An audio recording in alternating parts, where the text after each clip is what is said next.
Welcome to the Day Clean Devotion Queen podcast.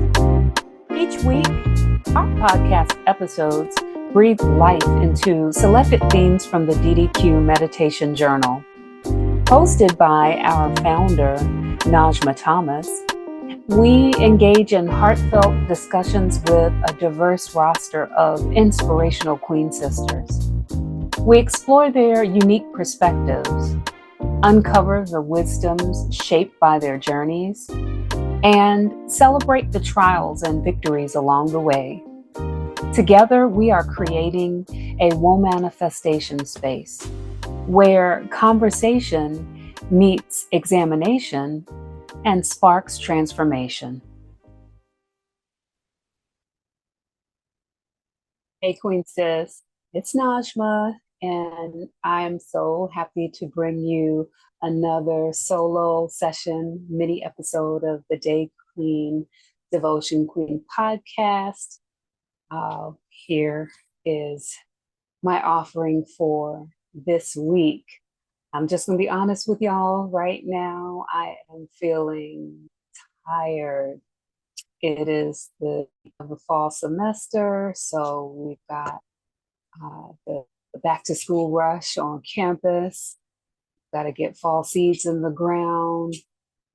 There's just a lot going on, and I'm feeling bone marrow tired. My days are packed. I'm showing up for career. I'm helping to coordinate elder care, managing my business. I'm minding the business that pays me. Building a loving partnership with my dear Daryl, and trying to keep my health a top priority. So with all of that, I'm finding that my creative life, the part of me that, makes flower arrangements and herbal concoctions, or that puts together photo collages and sits and admires art here at home or, anywhere else, that creative part of me is barely getting the scraps of my energy and is not sitting well with me at all. So today, I'm gonna take some time to refocus. I almost didn't get this podcast episode done because there's just so much to do. But I'm really glad that I stuck to my guns and took the time out to think through what I wanted to say, because it's already helping me to calm it down. Just a little bit about the difference creating from soul versus working from hustle.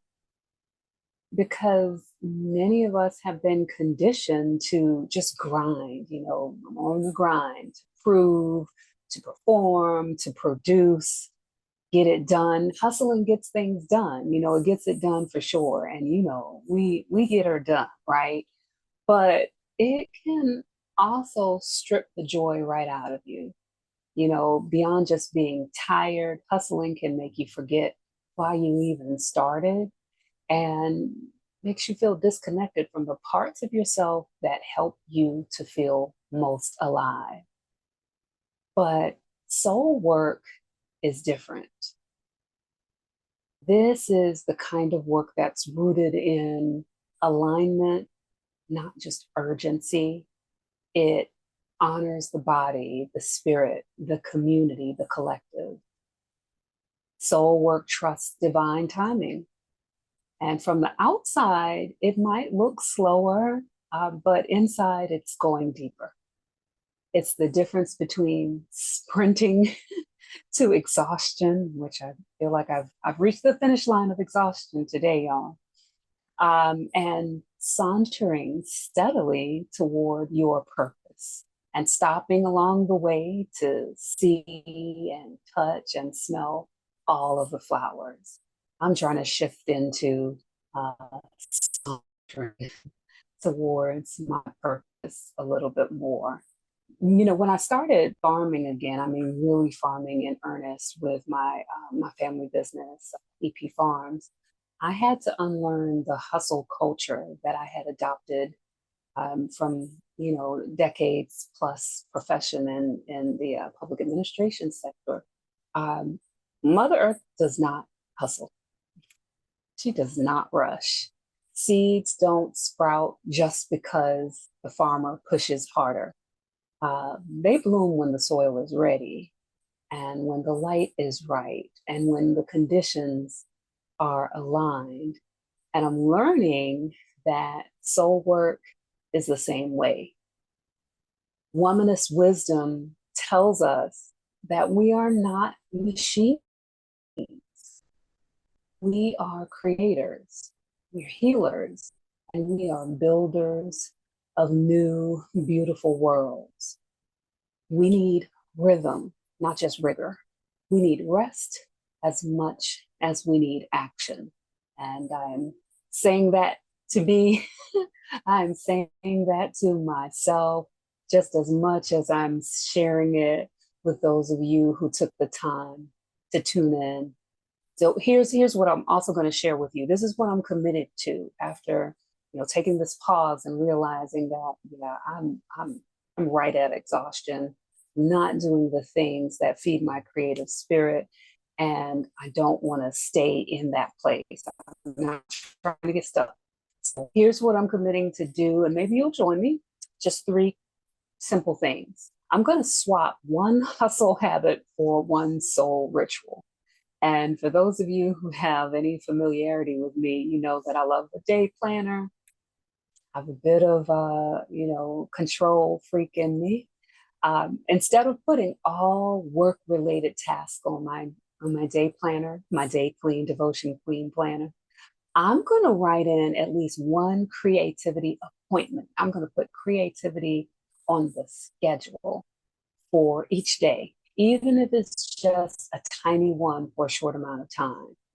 And step 2, I'm going to create for no one but me. So when I make that creativity appointment, it's just for me. It's not connected to a deadline. It's not to create content. It's just joy.